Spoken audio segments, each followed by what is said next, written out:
anak-anak, sebelum kita mulai mata pelajaran hari ini, sebaiknya kita membaca doa terlebih dahulu. Bagi ketua kelas, tolong dipimpin doanya. Mari kawan-kawan, sebelum belajar, kita membaca doa terlebih dahulu. Berdoa mulai. Bismillahirrahmanirrahim. Rabbi zidni ilma warzuqni fahma. Amin. Baiklah anak-anak, setelah kita membaca doa, terlebih dahulu Ibu akan mengabsen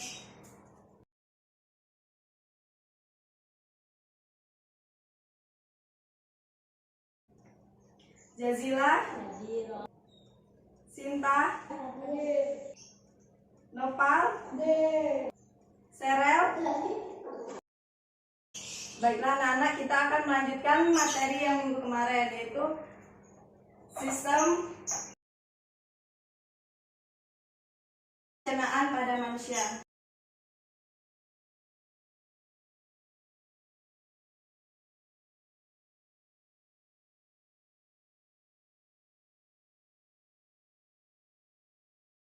Pada sistem pencernaan pada manusia terdiri dari 4 tahap pencernaan, yaitu 1 ingestif,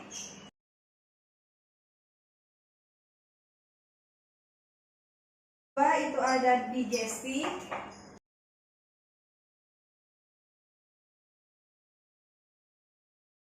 3 itu ada absorpsi, dan yang terakhir itu ada defekasi.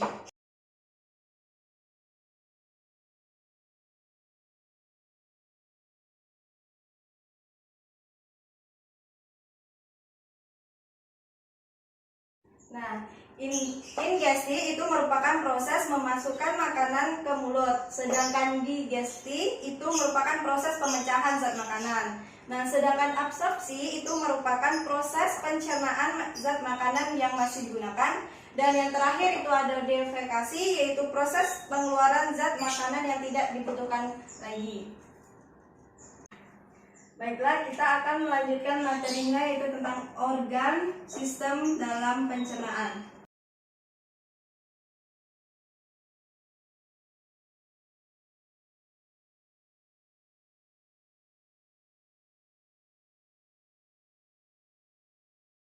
Siapa yang bisa menyebutkan organ-organ dalam sistem pencernaan menggunakan media ini? Baik, silakan yang ingin maju. Baik Bu, di sini saya akan menyebutkan bagian dari sistem pencernaan yang terdiri dari mulut, kerongkongan, lambung, usus halus, usus besar, dan anus. Ya, benar, itu ada mulut, ada kerongkongan atau esofagus, ada lambung, ada usus halus, usus besar, dan anus. Dan dalam sistem pencernaan ini, organ itu ada organ tambahan seperti ada hati, pankreas, dan kantong empedu. Di sini Ibu akan menjelaskan organ sistem pencernaan. Yang pertama itu ada mulut. Mulut. Nah, pada mulut terdapat gigi, lidah, dan kelenjar ludah, di mana proses pencernaan pada mulut ini terjadi secara mekanik dan kimiawi, di mana pada mulut ini terdapat enzim ptyalin yang berfungsi untuk mengubah karbohidrat menjadi glukosa. Yang kedua itu ada kerongkongan.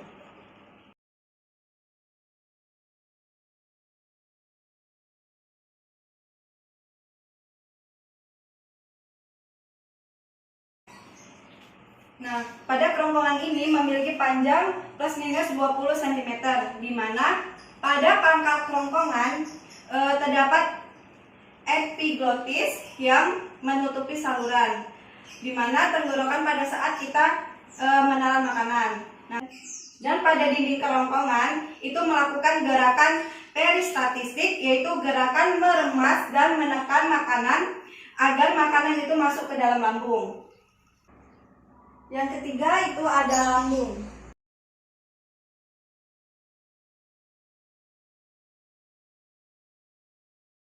Yang ketiga itu ada lambung. Nah, pada lambung ini itu terdiri dari 3 bagian, yaitu ada kardia, ada fundus, dan ada pylorus, di mana terjadi pencernaan di lambung ini secara kimiawi. Nah, pada enzim pencernaan di lambung ini itu ada asam lambung HCl, yaitu untuk membunuh mikroorganisme dan untuk mengaktifkan enzim pepsinogen menjadi pepsin. Yang kedua itu ada enzim pepsin, di mana untuk mengubah protein menjadi pepton. Yang ketiga itu ada enzim renin, yaitu untuk mengumpulkan protein pada susu. Yang keempat itu ada usus halus.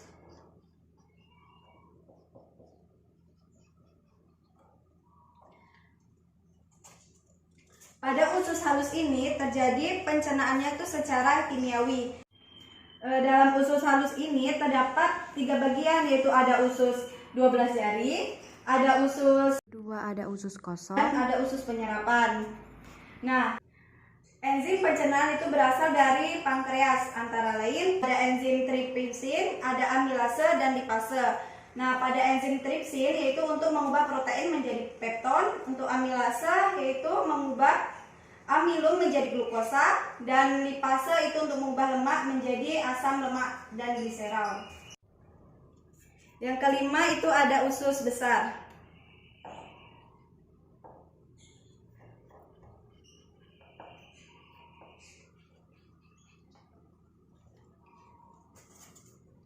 Pada usus besar ini terjadi pengaturan kadar pada sisa-sisa pencernaan makanan atau feses dan pembusukan sisa makanan.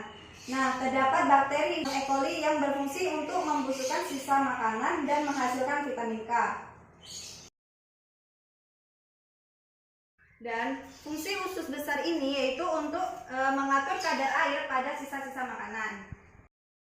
Terakhir itu ada anus. Anus sendiri itu merupakan saluran pembuangan zat makanan atau zat sisa pencernaan yang terdiri dari sfinkter, anus dengan otot polos di dalam dan otot lurik di luar. Nah, ini tadi kan untuk organ yang utamanya. Sekarang ke yang organ tambahan.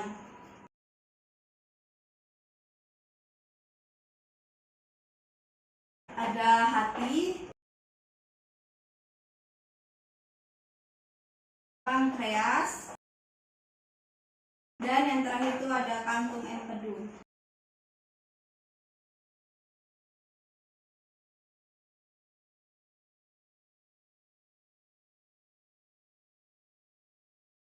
Untuk organ tambahan yang pertama itu ada hati. Hati itu berperan dalam proses detoksifikasi, itu untuk menyimpan vitamin A, D, E, dan K, dan B12. Nah, di mana hati ini yaitu untuk menjaga keseimbangan kadar glukosa darah dan menghasilkan detak empedu. Yang kedua itu ada pankreas.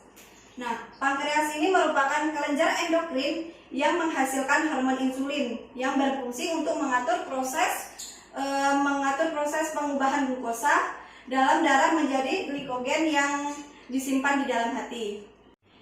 Dan yang ketiga itu ada kantung empedu, di mana kantung empedu ini berfungsi untuk mengemulasi lemak agar mudah diserap oleh tubuh.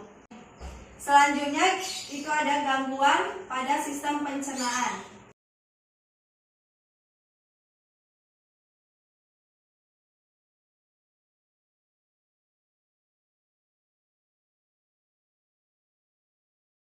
Nah, gangguan pada sistem pencernaan ini disebabkan oleh pola makan yang salah, di mana terdapat infeksi bakteri dan kelainan alat pencernaan. Di antaranya gangguan ini yaitu ada diare,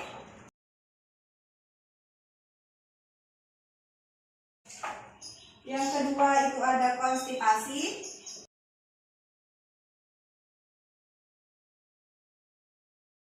atau sembelit.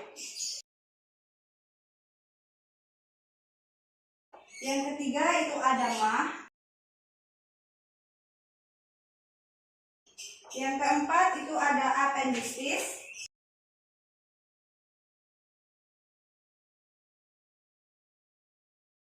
Atau disebut juga radang usus buntu.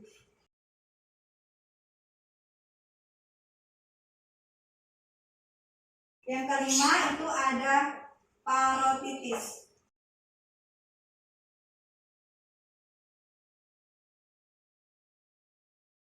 Gangguan pencernaan yang pertama itu ada diare. Nah, diare di sini tuh merupakan gangguan yang disebabkan infeksi pada kolon, di mana infeksi ini terjadi karena bakteri tertentu. Pada diare ini itu proses penyerapan air sehingga feses itu keluarnya itu dalam bentuk cair. Di mana mekanisme diare ini apabila kim dari lambung itu mengalir ke usus halus terlalu cepat, maka feses itu banyak mengandung air.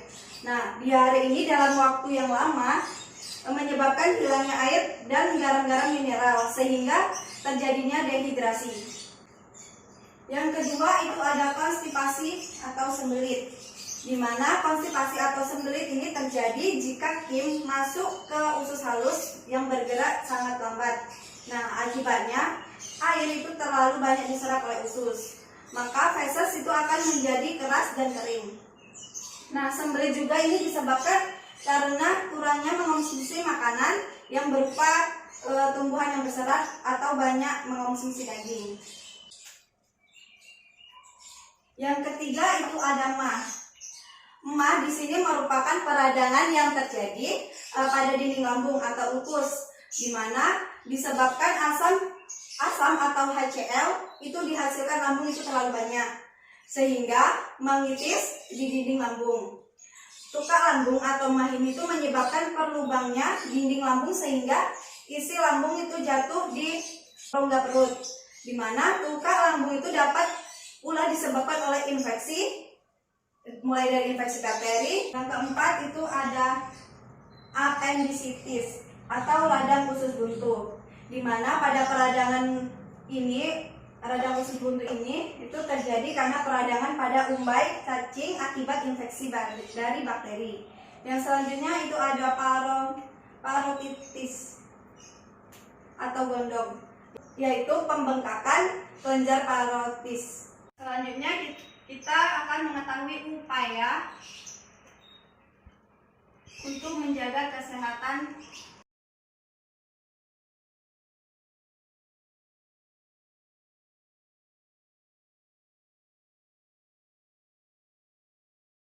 dalam sistem pencernaan.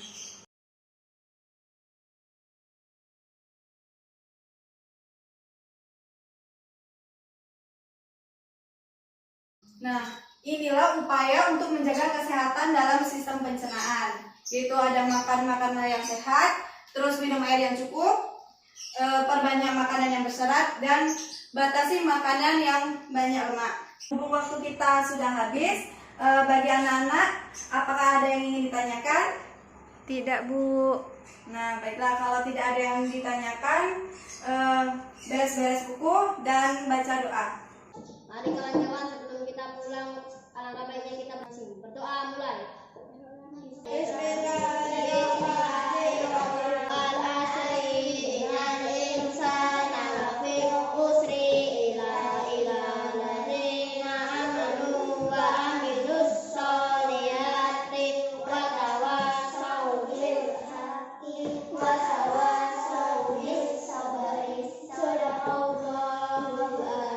Ibu akhiri, Assalamualaikum warahmatullahi wabarakatuh.